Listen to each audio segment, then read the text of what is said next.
Hi there, and welcome again to the Explaining History podcast. And today I want to talk a bit about the Taft-Hartley Act of 1947. I've mentioned in previous podcasts, one a few months ago, about Harry Truman's confrontations with America's trade unions in the immediate aftermath of the war. Truman was deeply inflexible when it came to organised labour. He wasn't entirely unsympathetic towards them, but in the climate of the Cold War, he saw any sort of internal dissent based on pay bargaining as a almost treasonous act of disunity. And the fact that the political mood since about 1944 had begun to radically shift towards the centre-right, away from the centre-ish left of the New Deal years, meant that the unions were not operating in favourable political circumstances. As we've already seen, Truman managed to face down the rail unions in 1946, but it was coal that would provide one of the biggest challenges to his presidency. 95% of American locomotives still ran on coal, and it was the source of 62% of all America's electricity, as the coal-fired power station was still the dominant means of generating wattage. And the coal unions looked at the advent of oil in the automobile market and in every other regard, and saw it as a rival power source to coal, more efficient and in greater supply potentially, and were highly anxious about the ability of the United States now to control much of the world's oil supply, either in America or increasingly in the Middle East. The titanic figure at the head of the United Mine Workers of America Union, John L. Lewis, believed that he was able to extract almost any concession from the government, given the power that coal had in the US economy. He essentially believed that no government could be trusted to support workers' rights, particularly the miners' rights, and therefore no government was really worth his absolute loyalty. In 1928, he'd supported Herbert Hoover. In 1936, he switched his support to Franklin Roosevelt. He tacitly helped Roosevelt in 1932. And in 1936, he swung a huge amount of union support and money behind Roosevelt for re-election. However, he was suspicious of both conservatives and liberals, and certainly had no love for Roosevelt's successor, Harry Truman. He split with Roosevelt on the issue of the war and was a firm isolationist, even though he had been a supporter of most of the New Deal legislation in the mid-1930s. He was a heroic figure amongst the mining communities of the northeastern states, places like Pennsylvania, and he was revered across the industry as somebody that was willing to fight head-on for the miners. He was quite a fierce, stern figure who was intimidating to politicians and other unionists alike. And of course he was hated by Harry Truman, who referred to him as a racketeer. And Harry Truman's attack on the rail unions in Congress on May the 25th, 1946, was also a barbed attack on Lewis as well.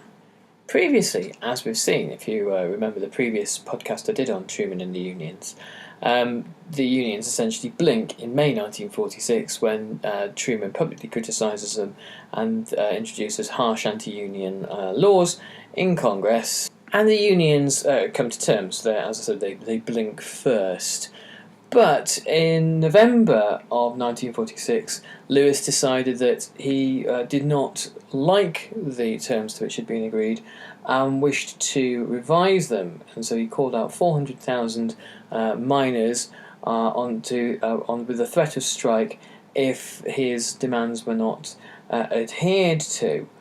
Truman was this time determined to put up as much a fight as possible, and saw this battle as one of the key tests of his presidency. Obviously, winter was on the way, and most importantly, Truman saw Lewis as the kind of his nemesis, somebody that was deliberately trying to challenge his authority.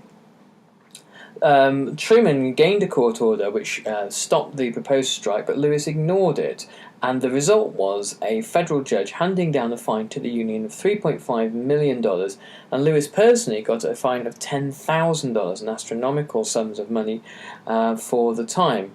And the judge referred to the strike as an evil, demonic, monstrous thing that means hunger and cold and unemployment and disorganization of the social fabric.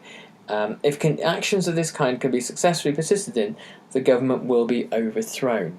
Now, this is, hyperbolic to say the least. A government that has survived the Second World War is unlikely to be done down by striking coal miners. But the reason why we have this hyperbole is in no doubt to do with the anxieties of the Cold War itself.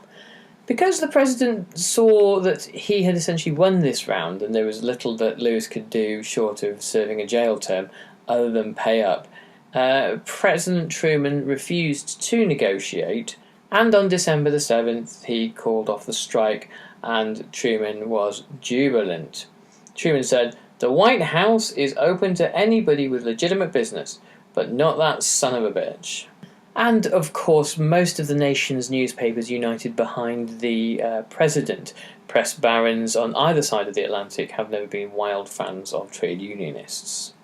And for a beleaguered and largely unpopular president, it turned out to be the first real piece of successful executive action that had occurred that year.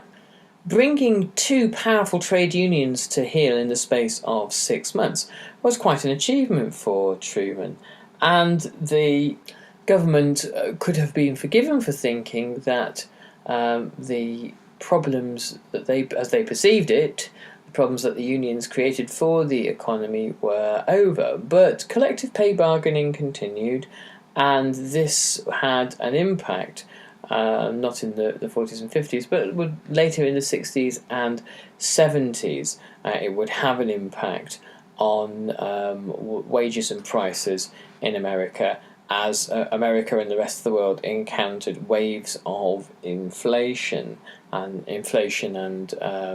union militancy tend to go rather hand in hand.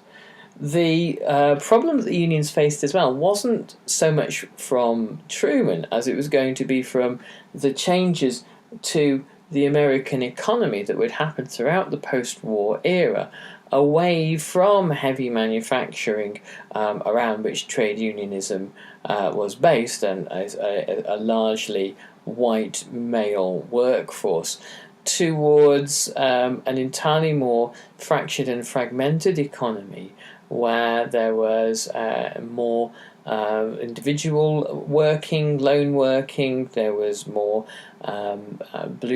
transition from blue collar to sort of white collar clerical work, harder to unionize, less accustomed to the culture of unionization. There would be an influx of women into the workforce.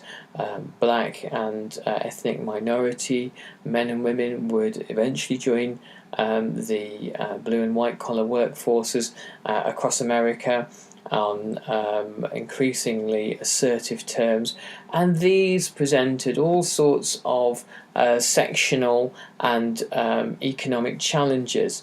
and organisational challenges to the trade unions that had really been previously white men's fraternities.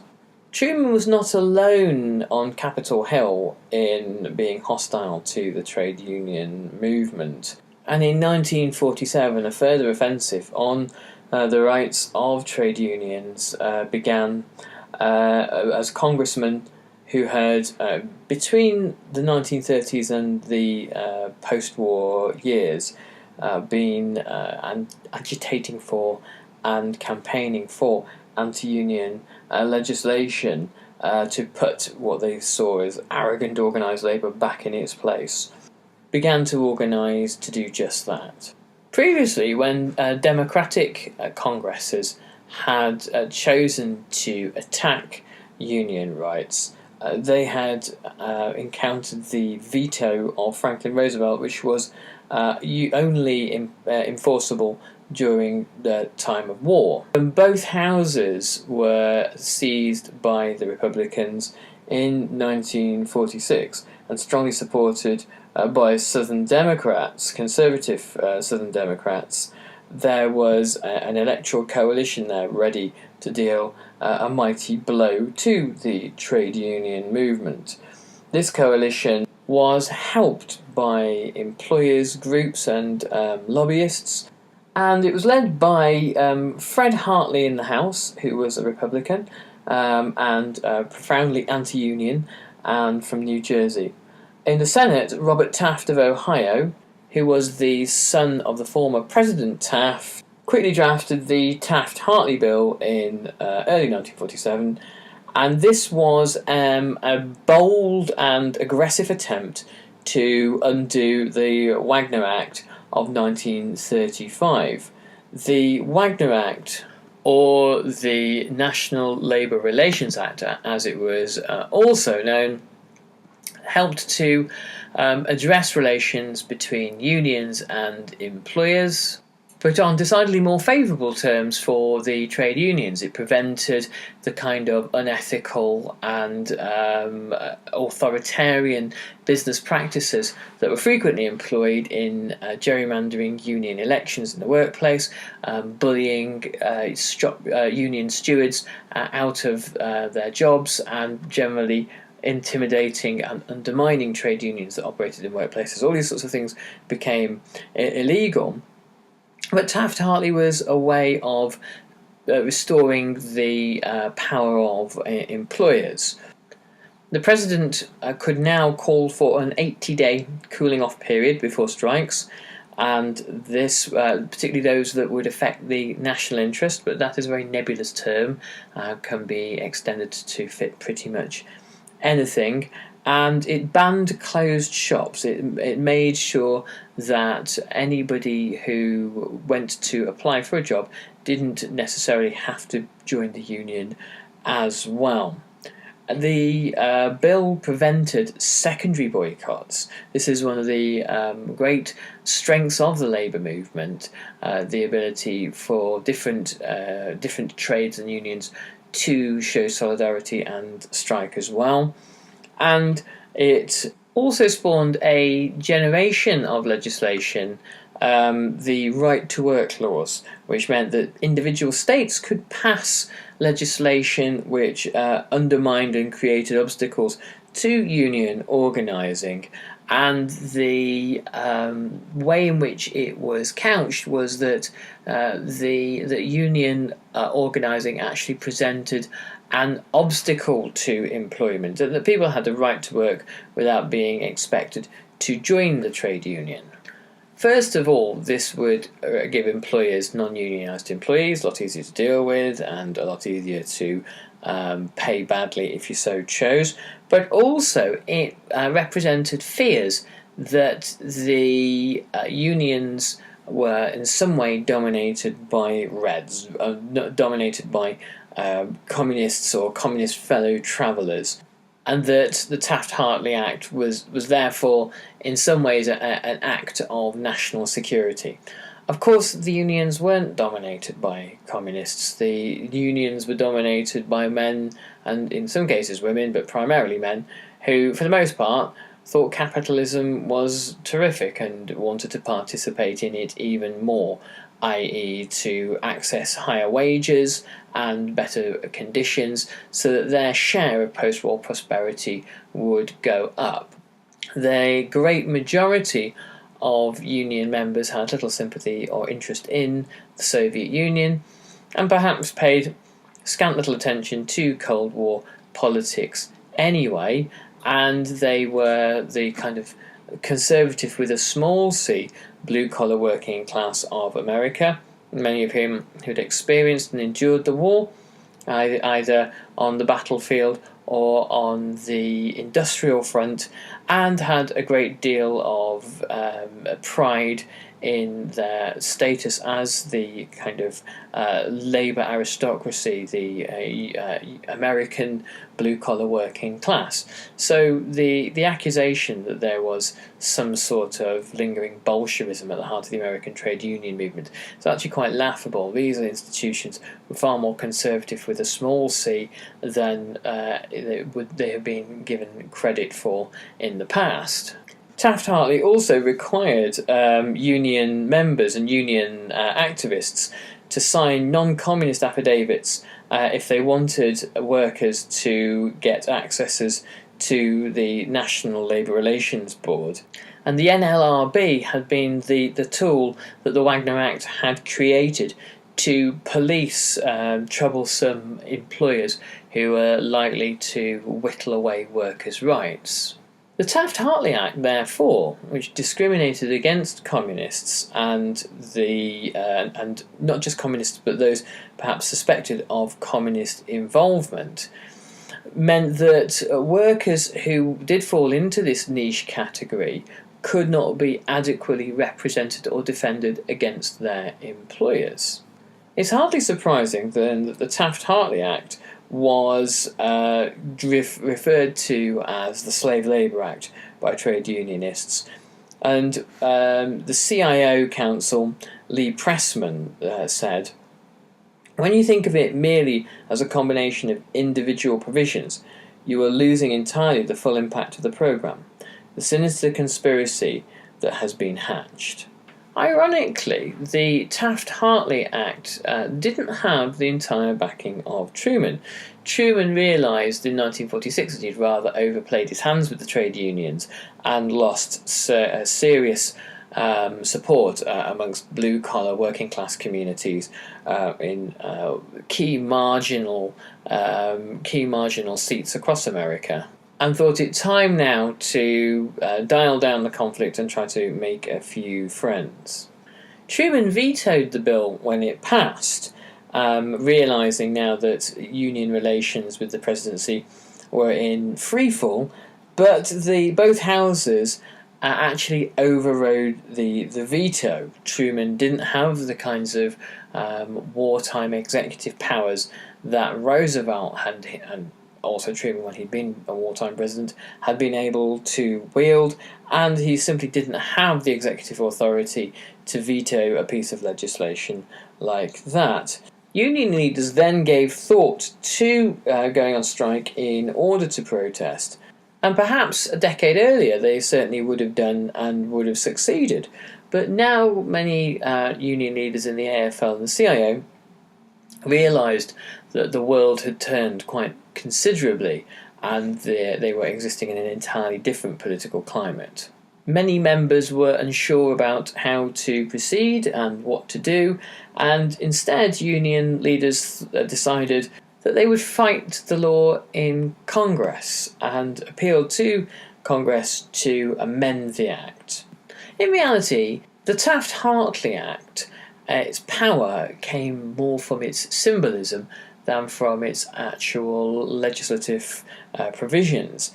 The end of closed shops certainly caused the unions to have a decrease of power in workplaces, and the anti-communist provisions were more easily accepted by trade unionists than has been previously suggested. They were able to swallow their civil liberties objections and sign. But bargaining with employers still continued, and in reality, what the Taft-Hartley Act showed was more important than what it did. It showed that, as the unions had accepted it, that their power was in decline. And it also showed to a public who were perhaps wary of unions and of anything affiliated with the democratic left, or in their eyes, the undemocratic left. It showed that as Congress was willing to take action against the trade unions, that there must, by extension, be something to be suspicious of. At the time of the Taft-Hartley Act, another front in the struggle for union rights was unfolding in the South. The AFL and the CIO were in competition against one another to break the hold of anti-union employers in the South. This was loosely referred to as Operation Dixie. The Operation Dixie ran into difficulties from the get-go. The state governments and the biggest employer of factory labour in the South, the textile industry, were determined to prevent the AFL and the CIO from succeeding. Agricultural employers who employed cotton and fruit pickers were also determined to stop any sort of inroads by the unions into the South. Anti-union leaders and organisers spoke openly to racist sentiment by suggesting that the CIO was attempting desegregation by hoping to represent both black and white workers. And in Birmingham, Alabama, a steel city, white steel workers were opposed to and rejected entreaties from the communist-dominated mine, mill and smelters work union that had a large number of black members. And interracial union organisation in the South failed and was part of the death knell of Operation Dixie. And by 1948, union figures in the South, union membership in the South, was actually lower than it had been in 1945, as trade unions were associated with all sorts of unpleasant anti-Southern notions, such as civil rights and racial integration. So there you go, we'll leave it there. I hope you found that useful, and we'll return to Truman's America in the not too distant future.